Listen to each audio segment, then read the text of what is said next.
Okay, hi, Assalamualaikum. Selamat tengah hari. Hi everyone. Semua boleh dengar saya? Boleh, Doktor. Boleh. Boleh, Doktor. Boleh, Doktor. Now we have 67 people on screen. Sepatutnya kita ada you guys 69, campur lagi budak Citra. And another one, 70 plus sepatutnya. Tapi tak apalah. Kita start, kalau dia join after pun join lah. Alright. Now for this week, I nak mulakan dengan topik food additive. Let me try and share my screen.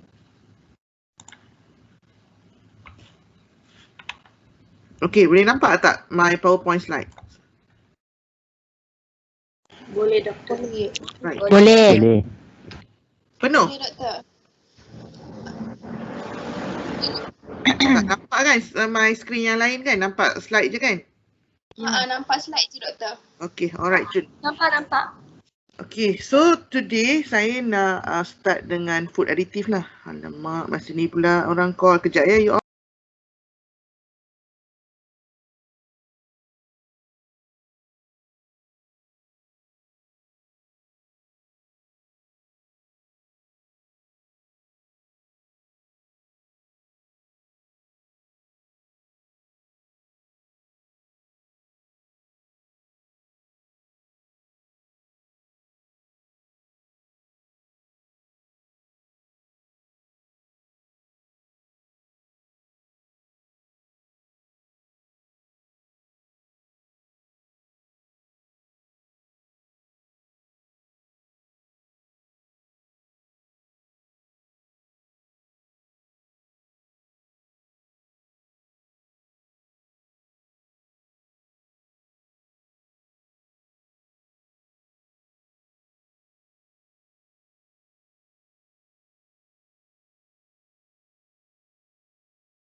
Okay, all sorry. Ada orang pula datang deliver barang, biasalah kalau kat rumah ni kan. Okay, alright. So minggu ni kita punya topik is food additive.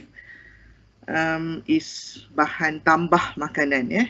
Dia berlainan sikit dengan kita punya.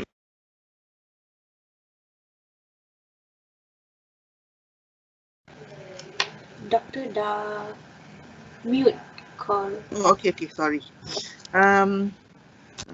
I cakap pasal kita nak belajar food additive sebab kita nak menggunakannya di dalam makanan. So saya nak explain apa beza food additive tu dengan you punya food ingredient. Biasa kita tahu food ingredients kan? So this is food additive, bahan tambah, add. Alright. So for example, you nak buat chocolate cake, right? Okay. Chocolate cake, you tahu kan ingredient dalam chocolate cake tu. Biasalah kita nak buat cake biasalah. Tak payah fancy sangat lah kan? Right, what are the ingredients you need in your cake? Okay, kita boleh pakai tepung, and then your sugar, eggs, butter or margarine, and then you tambahlah bahan perisa, all that, right? Okay, so setiap daripada bahan ingredient ni akan ada dia punya sos. Okay, tepung gandum daripada wheat, gula daripada tebu, telur daripada ayam kan, and so on lah. Okay. So apa yang berlaku ialah kita ada evolusi, evolusi makanan kita. Dulu orang-orang Neanderthal, orang-orang zaman batu semua, they eat raw food. Kita pun sekarang masih eat raw food kan. Ada certain vegetables, certain food, we still eat raw. And then they find fire. We tend to cook our food. So now kita dah beranjak daripada cook, it is more process. After cook, kita boleh bungkus dia berbagai cara untuk dia tahan lebih lama, tambah bahan pengawet, and then juga kita boleh proses dia supaya dia tahan dekat shelf yang kita nak jual tu. And also kita boleh subject it to frozen punya storage. So dia tahan lama. You beli frozen food kan daripada peti ais, bawa balik rumah, simpan dekat peti ais kita pula. Bila lapar masuk dalam microwave. So dia dah beranjak daripada masak. So masak tu orang lain yang masak, kita dah boleh just panaskan and makan kan. So berbagai proses berlakulah ke atas makanan pada zaman sekarang.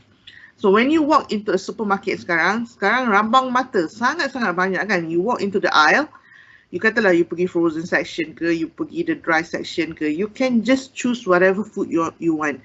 Ready to eat ke, yang minimal preparation ke, you know ini potato chips, yang tu you ada dia punya sausage lah, burgers lah. Sometimes you tahu brand CP tak yang selalu jual dekat Speedmart tu kan. Kalau you tengok pergi supermarket, nasi goreng, telur goreng pun dia jual frozen. You just panaskan je, tak payah dah beli telur, beli minyak, panaskan, mercik, kena kulit lah semua kan, tak payah lah. So you just buy. Okay, it's just a matter of choosing whatever you want lah. Okay. So kenapa? Apa yang berlaku is the development of food ingredients. Now we have a lot of food ingredients kan. So of course in each of the processed food, they have different ingredients. So when you have a lot of food ingredient, diverse ingredient, right? So it has diverse functionality. Bila you pakai telur, itu makanan tinggi protein, and then flour kan. Kalau nak buat cake, you nak cake you gebu, right? So ada macam-macam functionality. And then increasing consumer demand lah. Kita ni lah yang demand nak makanan yang cepat, makanan tapi nak sedap, nak macam tu, nak ni. So that is consumer demand. Nowadays pula dengan COVID, kita lebih banyak lah pakai yang senang nak dimasak di rumah sebab semua orang kena PKP lah, PKPD lah kan. So yang tak pandai masak pun, kenalah pandai-pandai masak sebab kalau nak order Grab or Food Panda hari-hari memang bankrupt lah. Alright, and then large scale production. This is in the industry side, okay. So when they produce the food for us, kita ada daripada SME, small medium industry until the large industry. Kalau you guys nanti berkesempatan, this COVID is over, maybe kita boleh buat lawatan. You can see, selalunya lah yang paling mudah kita orang bawa student to Yakult. It's a big factory but very minimal workers sebab dia sangat-sangat banyak automation. And then kita juga pernah bawa student kita ke Gardenia. You boleh tengok dia punya kilang tu besar 2 kali ganda padang bola macam tu. How tepung yang banyak tu, berapa besar the equipment needed. So that's very very large scale. And then if you remember masa kita punya PKP, the first phase, right? Gardenia semua habis dekat supermarket, all that. So macam mana they cater to the demand? They work double shift. Memang factory tak stop. So that's large scale production. Easy to prepare tu kita lah consumer kan. Tapi kita nak yang senang tapi still tasty. Okay, apa beza tasty, satiety? Satiety ni is bila kita makan, the food will give us a sense of kenyang. Dia beza sikit lah dengan kenyang. Kenyang tu bila you makan, you akan rasa full, right? Satiety ni you akan rasa puas untuk certain time of period of time. Kadang-kadang you makan kenyang kan. Let's say you makan, I notice kalau kita makan porridge lah, bubur kan. Kenyang, masa tu kenyang. Tapi dia cepat lapar because of the gastric emptying mechanism. So certain food, bila kita makan, dia kenyang untuk a prolonged period of time. So kita nak satiety. And also kita tak nak juga discount on the nutritional value. Kita nak makanan tu berkhasiat, right? So that is ingredients, a lot of ingredient kan. Sekarang ni kita nak belajar pasal food additive. Ada juga development of food additive. So why is this food additive needed? Okay, let's say I buat mayonnaise lah. Okay, sebab I orang emulsion. So mayonnaise is a type of emulsion, right? So I buat mayonnaise. I buat rasa macam sedap lah mayonnaise I, right? So I want to give my friend. So dia pun rasa, sedap lah your mayonnaise kan, I want to buy. I jual a bottle. I jual 2 bottle, 3 bottles, semua cakap, sedap kan. So what happen if the demand increases and I'm doing the mayonnaise is in just my small kitchen. So sekarang dah nak kena produce 50 bottles, all that. Tiba-tiba botol ke-51, my consumer lah, customer beli, dia cakap, it's not the same with the first time I ate it. Dia tak creamy, dia a bit katalah cair. Okay, what happened? I tengok balik recipe. I use the same amount of egg yolk, the same amount of vegetable oil, vinegar and all that. So what happened? Kenapa tiba-tiba dia cakap cair? Okay. So, in industrial scale, what is important is consistency. Ini kalau dalam bisnes makanan sangat-sangat penting. Pernah tak you pergi satu kedai, hipster lah kan, people say, okay, kedai ni sedap lah, sedap. And then you pergi kan, the first time you pergi sedap. Bila dia dah maju sikit, you pergi tak sedap. Then kita cakap lah, bisnes macam ni lah, bila dah maju, they cut cost, they cut corners kan, nak buat duit. Tak.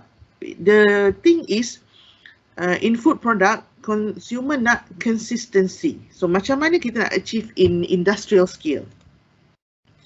So in industrial scale, yang saya cakap tadi itu, food additive lah memainkan peranan. So contohnya, kalau dalam mayonnaise I ni, I can add thickener. So whatever the ingredient is, my mayonnaise will have the same viscosity. Okay, so thickener tu a type of food additive. Itu contoh dia lah. So dalam cake, kita boleh guna agent penaik, all those agent ni biasanya food additive lah. Okay, sebab apa? Sebab okay, nak buat mayonnaise, we use eggs, we use vegetable oil. Okay, eggs tu datang daripada ayam, right? Adakah ayam yang sama? Taklah, mestilah ayam yang berbeza kan? So, sebab itulah the variety of food ingredient datang daripada sos yang berbeza. Bila sos berbeza, kemungkinan the end product tak akan sama. Hari ni you beli carrot, cantik besar. Esok you beli carrot, tak sama. Maybe moisture content dia kurang, right? In the transportation, dia dah sedikit rotten. In terms of food ingredient, kita tak boleh nak control sangat dia punya consistency. Sebab sauce dia berbeza. We have animal sauce, vegetable sauce kan. So, nak memastikan tu kita gunalah food additive ni. So, food additive ada pelbagai fungsi lain juga. Fungsi tambahan, contoh untuk safety, freshness, shelf life.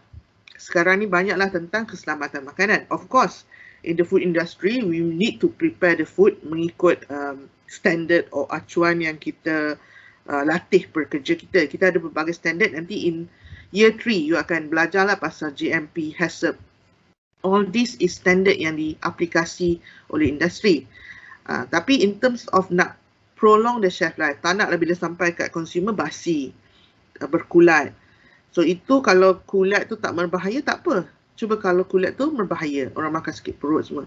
Ingat tak masa MCO case puding buih? Buat puding je dengan telur kan.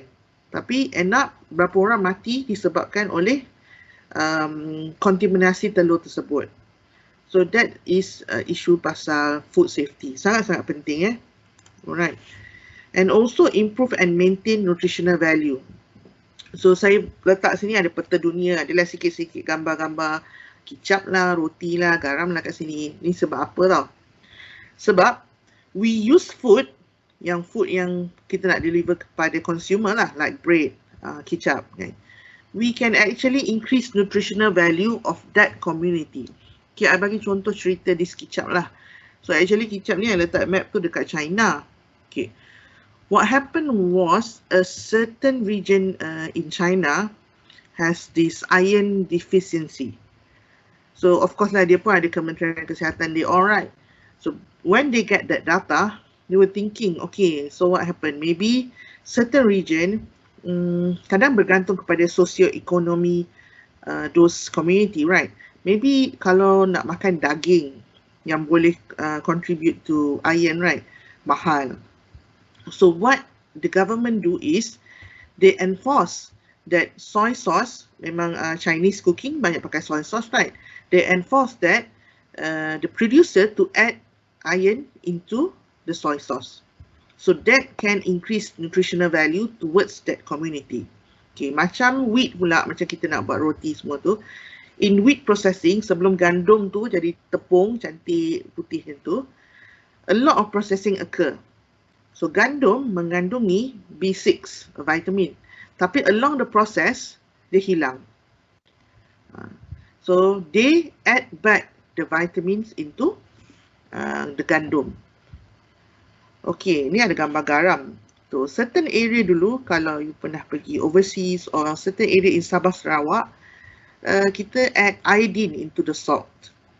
But kalau you guys ni peka news lah, tak pastilah kalau you guys hanya baca news yang artis je ke, TikTok je ke kan. Tapi kalau you peka lah, actually in Malaysia, baru je ni, 26 September. So apa dia cakap Health Ministry cakap salt sold in Malaysia must be added with iodine from next month. So dia nak enforce in this October, dekat negara kita pun tambah salt. So tambah iodine, tambah iodine. Pernah belajar kan in school, in matrikulasi, kekurangan iodine ni menyebabkan penyakit apa? Anybody boleh jawab tak? Goiter. Betul-betul. Goiter, beguk. Right. Somehow, their data shows that beguk ni macam meningkat dekat community Malaysia ni. Last time it was very minimal in control. Even my colleague at work pun, I pernah dengar dia ambil cuti sebab anak dia ada beguk. Okay. So by next month, salt kita akan ada iodine lah. That is just fortification or enrichment. You tengok itu fortification or enrichment. Okay. Tahu tak beza? What is the difference between fortification or enrichment? Anybody know? Tak ada.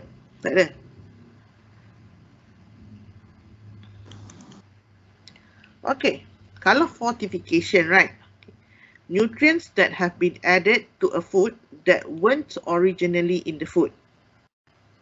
Contoh, macam kicap tadi lah, macam garam tu. Kita tambah iodine. Okay, in reality, garam tidak mengandungi iodine. So, we fortify it with iodine. So, enrichment, what's the difference? Adding back nutrients that were lost during food processing. Ingat, I cerita pasal gandum. Asal-asal, dia ada nutrient tersebut, the vitamin B6. During processing, hilang.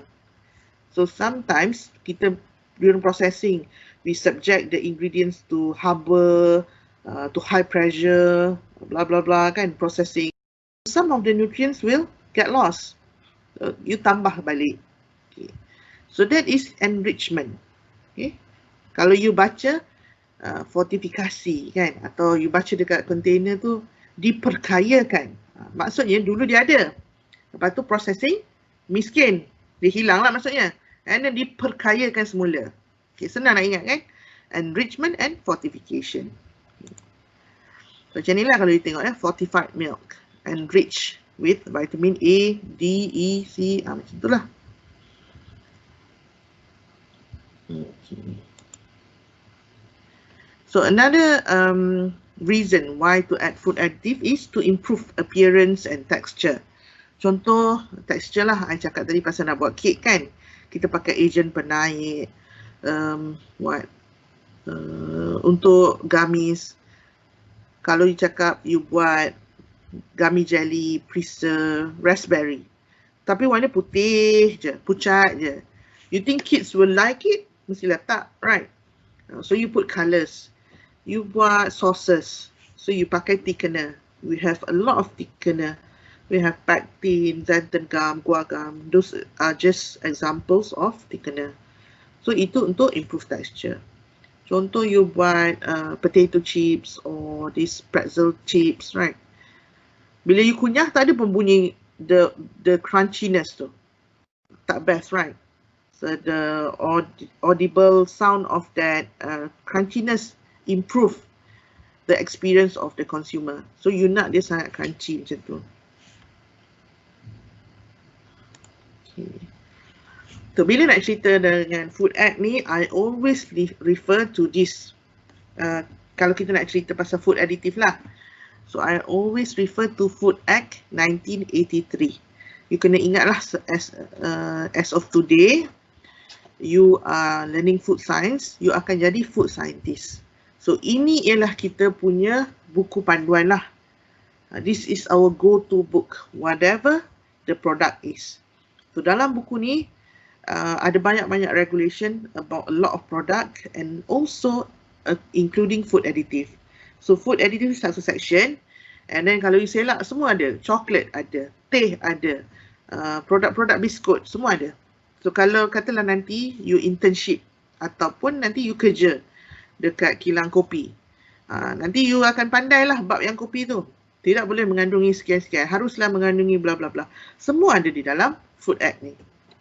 So Food Act is introduced in 1983 and also they mention regulation. Bermaksud bila kita refer to Food Act 1983 dan peraturan-peraturan di dalamnya, that is the regulations.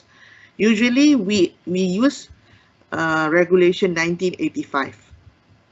Tapi akan ada regulation baru yang mana kementerian akan update lah. Mereka merasakan perlu update certain. Contoh sekarang kita ada baru punya on GMO. GMO is quite new lah, masa 1980s tak ada kan. So they include those new regulation. Okay, alright.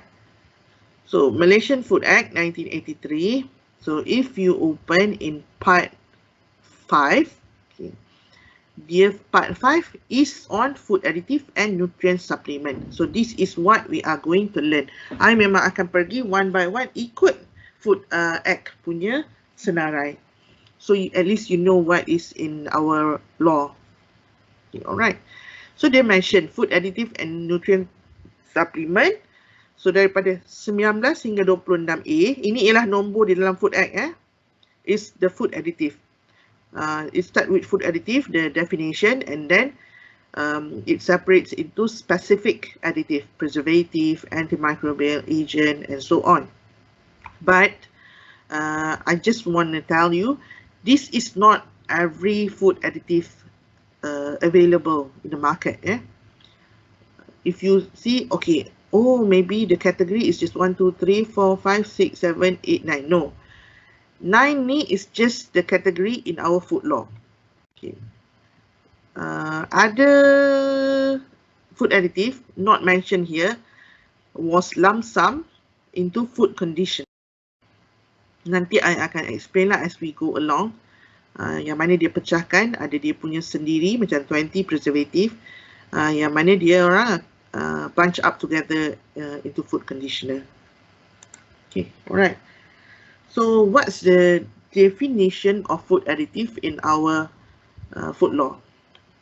Any safe substance, mesti selamat, okay, that is intentionally introduced. Intentionally. Tahu tak apa maksud intentionally? Siapa boleh cakap? Siapa boleh bagi tahu? Diletakkan secara sengaja. Dengan sengaja lah. Yap. Dia kena ada niat. Dia nak letak. Memang sengaja. Bukannya you masak, you buat kan, ada produk apa garam kat tepi tu, apa terjatuh botol dalam tu, termasuk. Tak. Mesti memang nak masuk. Memang dalam formulation ada mention. Okay. Into or on a food in a small quantities. Itu beza food additive dengan ingredient. Tepung, kita nak buat kek kan. Kalau kek tu besar, banyaklah tepungnya, right? You can use 1 kilo, 2 kilos. Tapi food additive, you tak use banyak macam tu. Jarang lah, 500 gram pun jarang. Kita akan use very, very small amount. Maybe 1% of the formulation. Even kalau you tengok certain additive like food emulsion, right? 0.1% pun ada. So sekejap ya. Ada pula ni.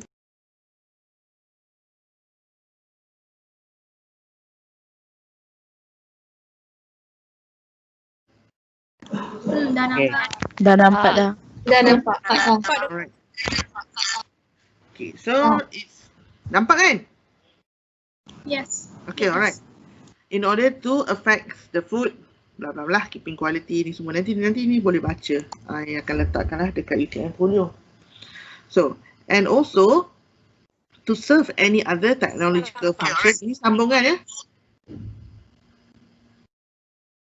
Sambungan dari definisi Food Act tadi. Okay, hold on ya.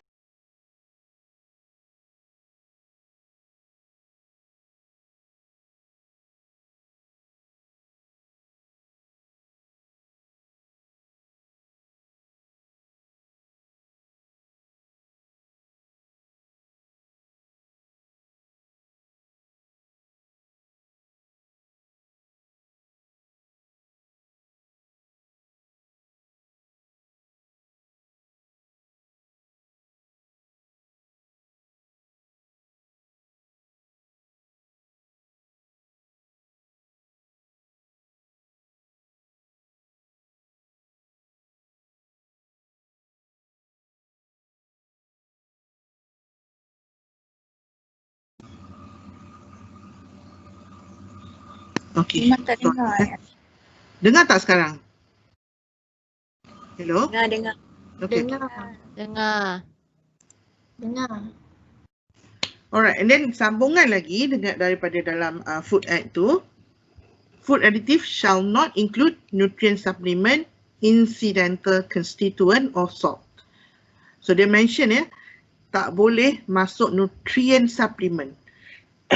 Walaupun tadi saya cakap dia nak increase nutritional value kan, tapi ni berbeza ya dengan nutrient supplement. Supplement ni yang you pergi farmasi beli. Sebab apa? Bila nutrient supplement, apa-apa yang namanya supplement, dia bukannya digunakan untuk makanan. Dia guna untuk supplement lah as kita punya ubat-ubatan. So yang itu regulasinya di bawah Jabatan Farmasi lah. Dia ada lain punya division. Dia tak termasuk dalam kita punya akta makanan. Okay. Salt pun dimention kat sini. Walhal salt boleh digunakan untuk preserve, kita digunakan dalam pickling, right? Tapi dia tak digunakan sebab garam ni is natural. Biasanya apa yang nak diregulate ialah perkara-perkara yang sintetik. Atau kalau berlebihan tu akan mendatangkan mudarat dalam masa yang sekejap. Memanglah, if you eat salt in a lot of amount, you boleh dapat blood pressure semua tu. Tapi lambat lagi baru dapat. Right. You takkan terus matilah. Macam tu. And then tak ada siapa yang akan makan salt in a very large amount, right? Tapi certain ada additive macam preservative, all that, dia tak ada rasa. And bila added, makanan tu maybe tahan lama, tak rosak-rosak.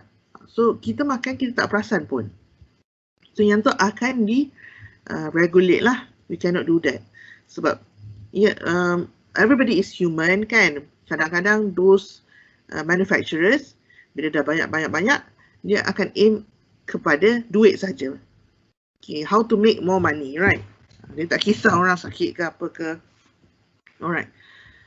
Nutrient supplement, okay, tak boleh juga. Okay, apa bermaksud dengan incidental constituent? Incident lah bermaksud any extraneous substance. Extraneous ni luar. Dia bukan dalam kita punya formulasi lah. Kita tak nak pun dalam tu. Okay. Contohnya toxic substance, pesticide, heavy metals, antibiotic, estrogen, mycotoxin. Pesticide ni paling usual lah kan. Racun serangga, racun perosak, all that. Saya kalau physical class, I will always ask lah my students kan, ada tak siapa-siapa yang rasa dia pernah makan pesticide? So kalau I tanya you all, ada tak siapa-siapa yang pernah makan pesticide? Tak ada. Tak ada. Takkan siapa yang who would Tak ada. enough to eat pesticide, right? Okay, sama juga if I ask siapa yang makan antibiotik yang bukan untuk kita lah, bukanlah masa kita demam makan tu, like maybe chicken antibiotics ke, semua akan jawab tak makan, right? Okay. Contohlah you pergi restoran atau kedai kan, dia pun masak sayur. Kat rumah, okay lah ni I tanya siapa yang masak saja ya. You basuh sayur selai-selai tak? Tak. Ya, lagi-lagi kangkung. Kangkung, Ya. sawi, pakcoy kan. All those leafy vegetable lah. Basuh selai-selai kan. Okay. You rasa restoran ada masa nak basuh selai-selai? Tak ada. Saya rasa tak ada. Okay, ada tak pernah termakan pesticide? Benar. Oh, Mungkin kan? Mungkin pernah. Yes, pernah kan? Tak mustahil. Dia termakan. Tak sengaja lah, kita tak niat untuk makan. So tak mustahil each and every one of us pernah termakan. Okay, then ada yang tak makan vegetable kan? Saya tahu ada yang tak makan sayur kan? Okay, yang tak makan sayur tu akan cakap, okay, luckily I tak makan sayur. Tapi, you makan contohnya ayam pula. Okay, ayam. Ada pakai antibiotics. Berkemungkinan tak antibiotik dia tak habis lagi, Syed, dia dah jual kat kita. Berkemungkinan, right? Okay. Tak apa. Saya makan daging. Tukar pula kan? Daging. Daging pun pakai juga hormon. Tukar lagi. Okay, tak apa. Saya tak makan semua tu. Dia makan apa? Ikan. You ingat daripada laut, boat tu nak datang kat pasar ni, dia tak tambah apa-apa. Some of the fishes, right? Some of the fishes, kalau you beli, kalau yang sangat-sangat pejal tu, be careful ya, kadang-kadang dia tambah formaldehyde, very very dangerous. Sebab tu yang bila yang pergi pasar tengok, cantik. Orang kata tengok mata, tak nak yang merah semua tu kan. Tapi actually, they use dangerous substance lah. So, tapi mereka pandai juga. Tak naklah terus orang beli ikan terus mati kan. So, they use in very very minute amount. Minute tu maksudnya sangat-sangat sedikit lah. Okay. Kesan kepada kita, bukan pada hari kita beli ikan tersebut. Setelah bertahun-tahun. So, nowadays, kalau you baca news, kalau you tengok Facebook, IGs, right? Even budak kecil pun dah ada kanser. Okay, dulu biasanya kalau dah berusia sikit lah baru nak ada kanser tu, kanser ni, right? Sekarang budak kecil pun dah ada banyak kanser. So, we cannot avoid lah all this incidental constituent. Heavy metals ni kadang-kadang daripada rusty equipments, piping kan, air, sumber air pun boleh ada juga. Mercury in our sea nowadays pun pencemaran yang agak berat juga, mercury. So tak semestinya you said you choose one food over another that makes you healthier. What we can do is more macam a balance lah, balance punya food ingredient and buy from reliable sources. Okay. And then, okay, dia sambung lagi dalam food law, kalau you baca dia sambung lagi ya. No person shall import, manufacture, advertise for sale or sell, introduce blah blah blah, any food additive other than a permitted food additive. So ini memang jelas lah, food additive yang di-mention di dalam food law yang boleh, itu je boleh. Dia ada jadual yang dia cakap not permitted. Bila dia cakap not permitted lah. So kena, kalau you beli makanan, pernah tak baca dekat dia punya ingredient dan bahan-bahan pengawet atau apa yang dibenarkan dan bahan tambah makanan yang dibenarkan. Dia rangkum je macam tu kan. Dia tak mention satu-satu. So bila dia masukkan yang dibenarkan oleh food law kita ni lah. Okay, sekarang kita masuk satu persatu lah. So we'll go one by one according to what's mentioned in the food law. Okay, contoh food preservative. Ini yang pertama. Okay, apa tujuan food preservative? Dalam bahasa Melayu kita panggil bahan pengawet lah. To inhibit, retard or arrest process of decomposition, fermentation or acidification. Okay. Fermentation, penapaian lah. Sometimes kita nak Sebab kita makan juga fermented food, right?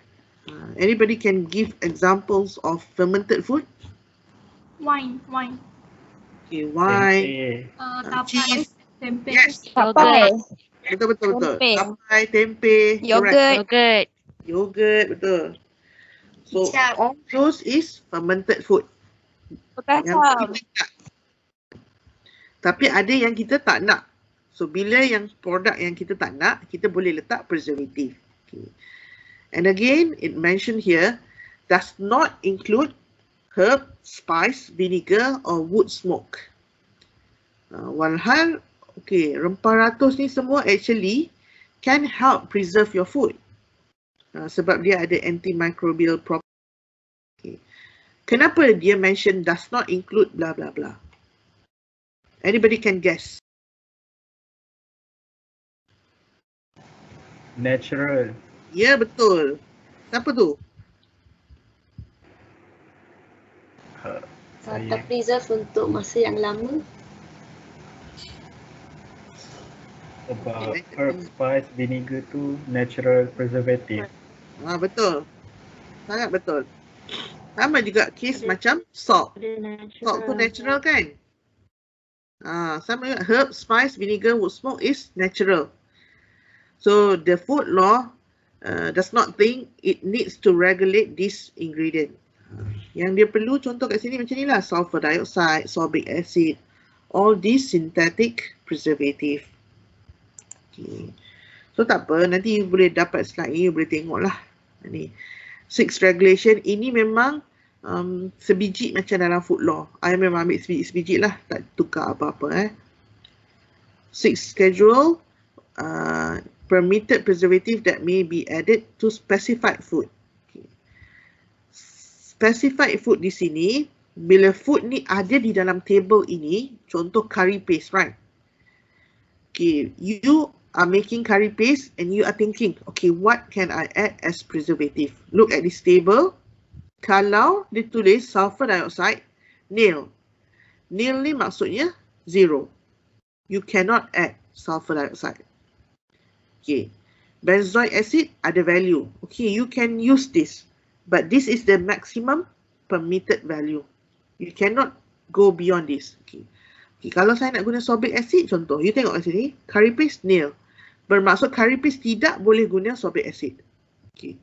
Kalau you nak tahu produk apa boleh guna sorbic acid, you tengok mana yang ada value. Cheese boleh. Emulsion boleh. Okay. Contoh kat sini, fruit juice ni, fruit juice concentrated or diluted, dua-dua boleh. No, tidak, bukan dua-dua. Tiga-tiga boleh. Ini boleh. Dia bergantung kepada value, tapi tak samalah. Yang macam ni.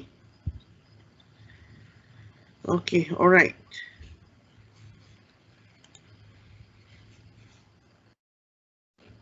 Yang ni juga sama, soft drink for direct consumption in soft drink yang require dilution. Ini ialah cordial dan juga cordial yang kena bancuh lah. So kalau you tengok yang direct punya tak banyak sangat, sampai 350 je kan. Yang dilution boleh sampai 800 sebab you tak akan makan yang 800 ni lah. Kita bancuh dengan air. So what you take is diluted. Dia macam smaller amount of value. So contoh kalau nak buat pectin, you tengok sini boleh guna the first one, sulfur dioxide, sorbic acid, benzoic acid tak boleh. So refer kat sini lah. So macam mana makanan yang tak ada dinyatakan. So actually you boleh guna yang lain-lain pada amount yang dia benarkan lah. Kalau yang 3 ni hanya refer kepada jadual ni sahaja. Okay. Ada juga jadual table kedua, which is type of food mention macam ni. Preservative dia ada beberapa je kalau you tengok dalam table ni, repeat ya, propionic acid, bla bla bla. Tapi banyak kalau you tengok sodium nitrate, sodium nitrate, potassium nitrate, potassium nitrate. Dia rewind beberapa kali. Okay, hold on ya.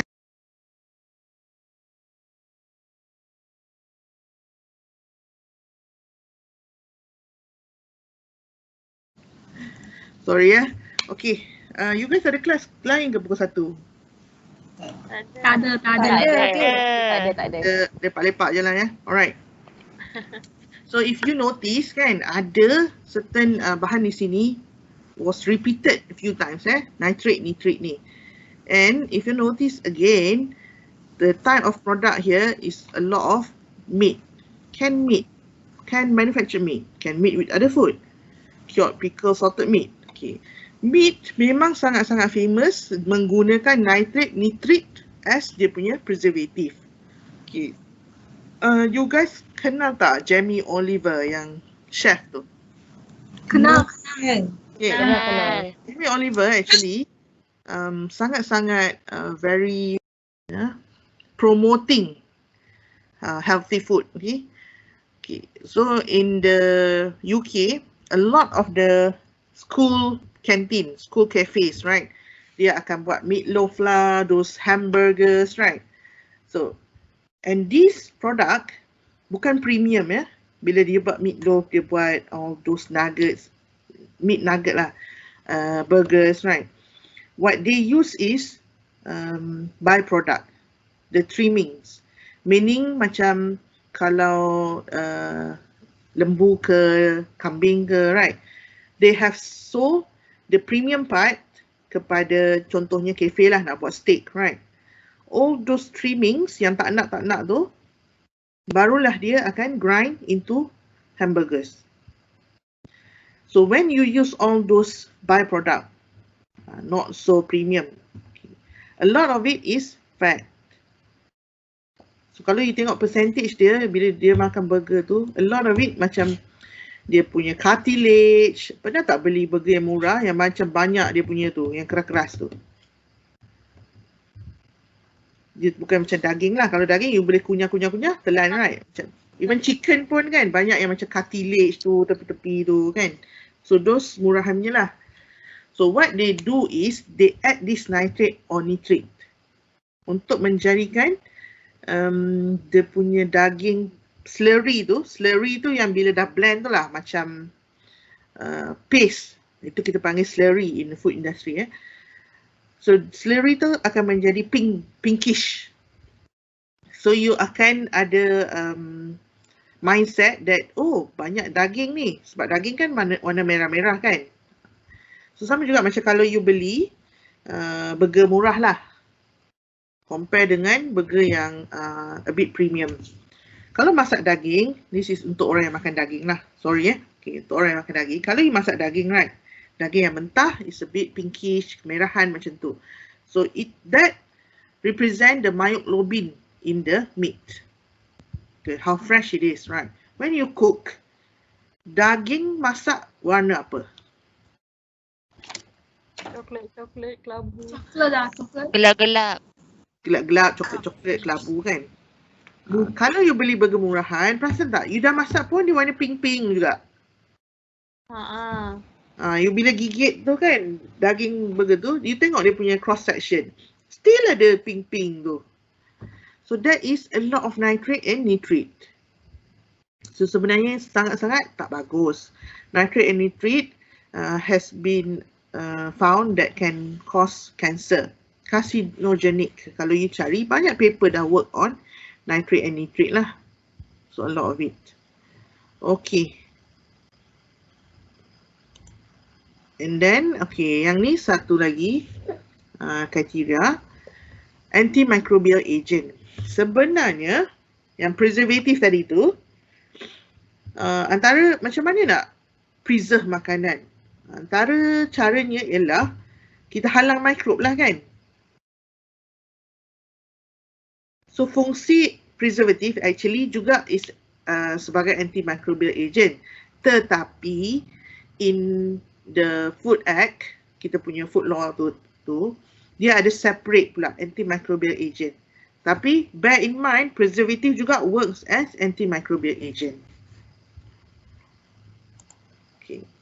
But in our Food Act, antimicrobial agent yang dia mention sikit je. Dia spesifik sebab dia nak regulate. I think dia nak regulate in terms of how much can be used. Okay. So they mentioned to prevent growth of microorganisms and subsequent spoilage. For example, nisin to prevent C. botulinum, Clostridium botulinum in cheese and canned food. Okay. Nisin ya, bukan nisin. Nisin and nisin berbeza. Kalau tahulah kan, nisin is a type of what? Siapa boleh jawab? Nisin, bukan nisin. Enzyme. Not correct. Cuba. Vitamin. Yes. Nisin is a type of vitamin. Tapi nisin bukan dia antimicrobe. In our Food Act, antimicrobe ni dia specifically mention pasal application on the ice. Okay, sebab ice ni untuk katalah untuk ikan kan, memang banyak pakai ice. And they put a lot of this antimicrobial agent lah. So for example, dia cakap chlorine dioxide and hydrogen peroxide. Hydrogen peroxide is not permitted. Chlorine dioxide boleh digunakan, tapi ini is the maximum amount lah. So they regulate it specifically, memang mention yang ni lah pasal ice ni. Okay. Tadi ada cakap nisin untuk C. botulinum, C-bot. Nama glamour dia C-bot lah. Food scientists can call it C-bot. Siapa yang tahu pasal Clostridium botulinum? Ada siapa-siapa pernah dengar tak? Is it exist in the fish? I see this before. In fish? Yeah, C-bot. C-bot, okay. Lagi ada siapa pernah cuba?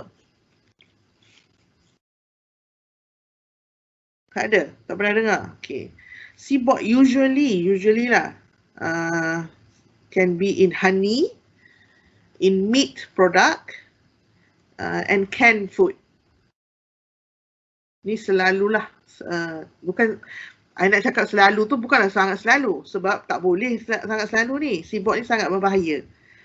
I mean occurrence dia can be in this type of foods. Okay. What's interesting is C-bot is heat labile. Maksudnya, contoh makanan dalam tin ya. Makanan dalam tin kita akan panaskan di dalam retort. Nanti you akan belajar processing, you akan belajar lah. So high temperature actually kills the Clostridium botulinum. Ini memang betul gambar Clostridium botulinum lah ya. It's a rod species. What's dangerous is dia punya spore. Spore dia tahan haba. So masak biasa-biasa kadang-kadang tak mati. And then katalah you buat pengetinan yang kecil-kecilan, right? Bila you buat, bila katalah you punya pemanasan tu tak cukup panas, tak cukup sampai 121 suhu pensterilan, sterilization, bila tak sampai, spore tak mati. Yang mati Clostridium botulinum. And it is an anaerobic bacteria. Anaerobic tak perlu udara. So dalam tin, bila sudah tin semua, dia tak ada udara kan? C-bot mati, spores dia hidup.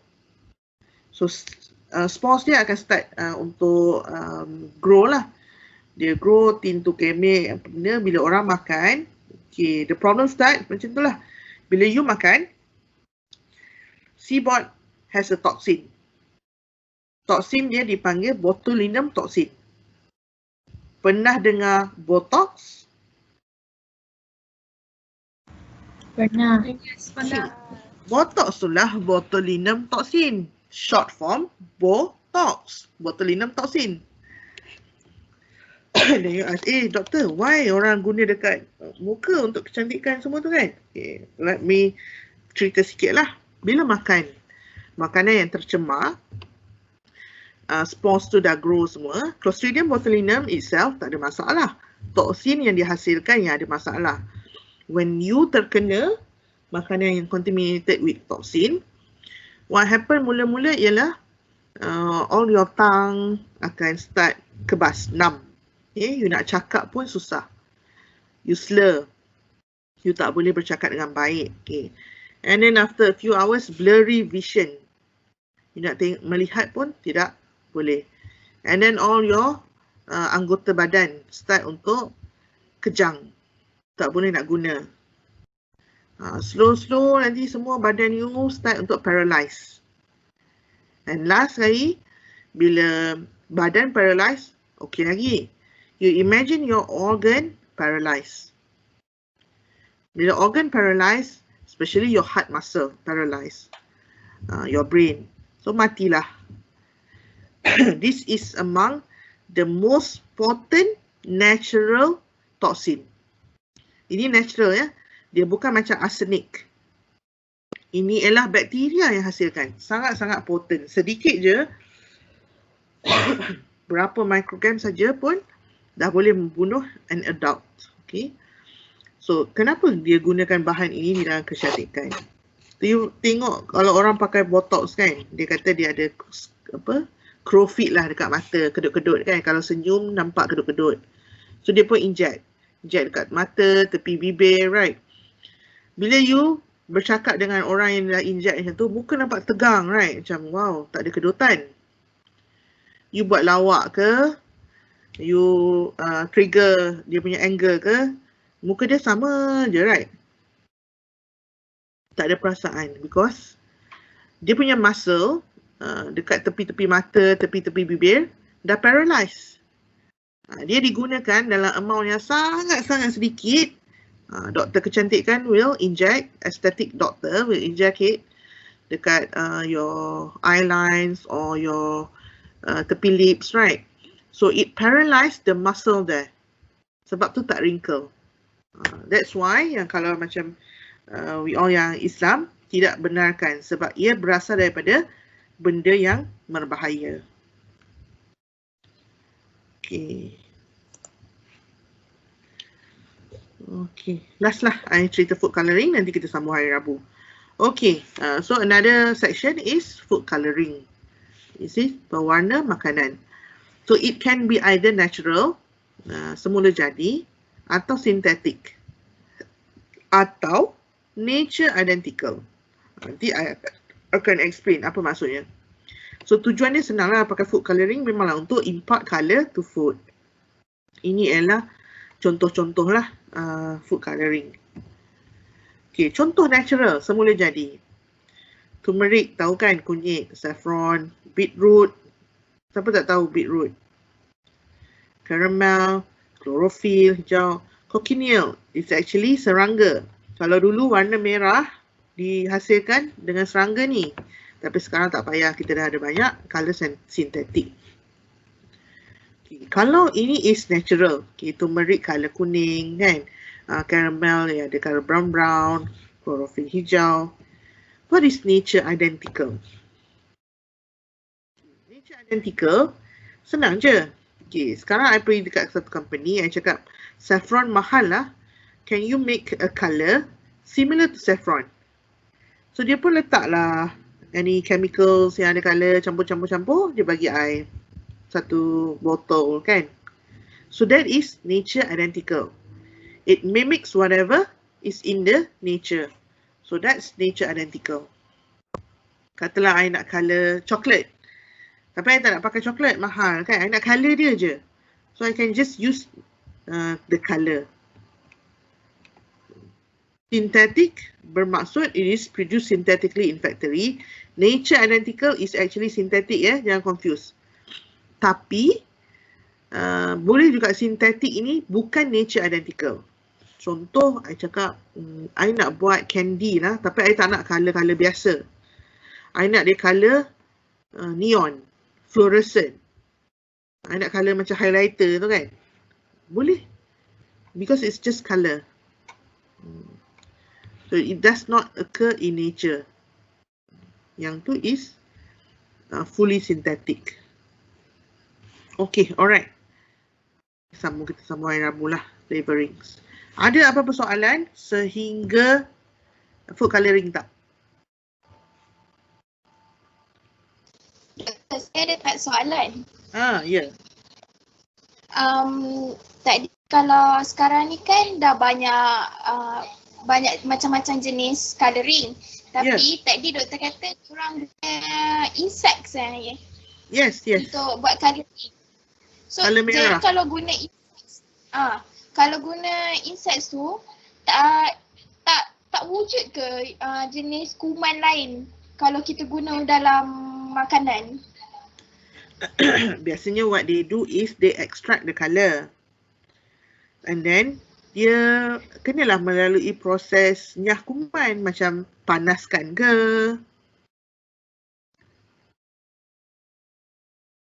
Faham? Faham.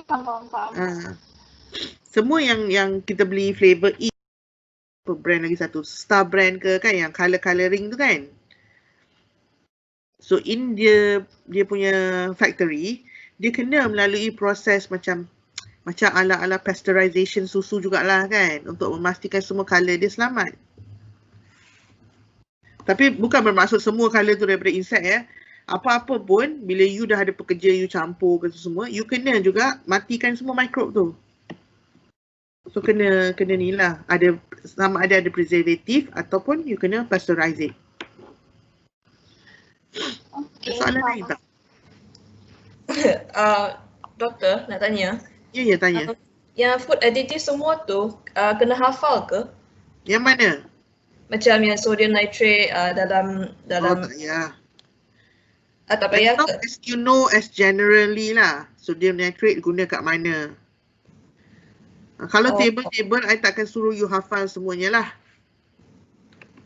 Oh, okay. Dan satu lagi, bila exam nanti, akan guna BM ke BI ataupun dui bahasa? BI. Oh, okay. Alright. Thank you. Doctor, Yeah.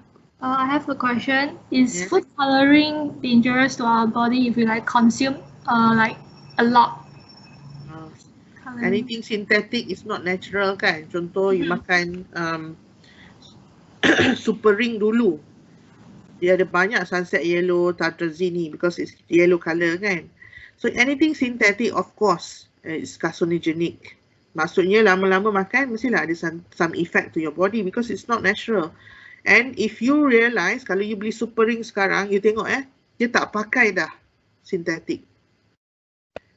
All the colours is natural. Kenapa company macam ni pun berubah dia orang punya production? Because of the consumer demand. Sekarang ni kita pun ramai orang yang pandai-pandai dah, and we want healthy and nutritious food.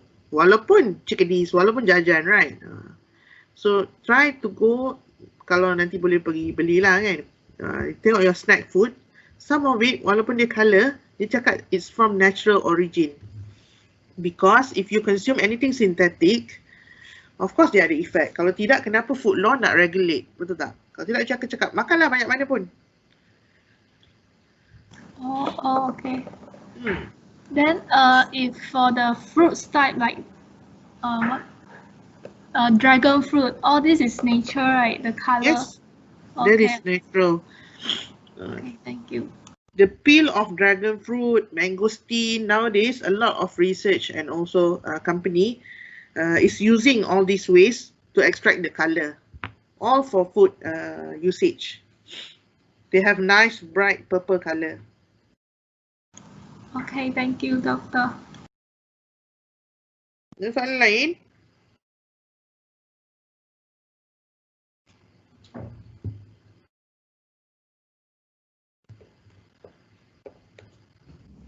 Doktor, Ya. mean nature identical tu dia guna chemical lah Dia bukan guna natural. Nama je natural. Kalau natural kita panggil je natural kan. Dia is nature, macam natural, semula jadi, identical. Sama tapi tak serupa. So of course it is synthetic.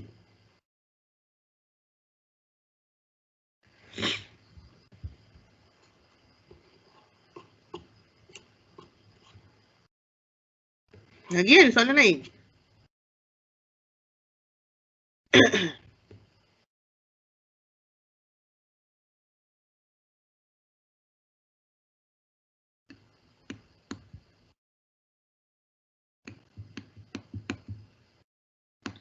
Tak ada? Tak ada. Okay, kalau tak ada kita jumpa hari Rabu ya. Thank you, Doctor. Thank you. Alright. Thank you, Doctor. Thank you, doctor. Thank you, Doctor. Thank you, Doctor. Thank you, Doctor. Okay. Thank you, Thank you, Doctor. doctor. Thank you, Doctor. Thank you, Doctor. Thank you, Doctor.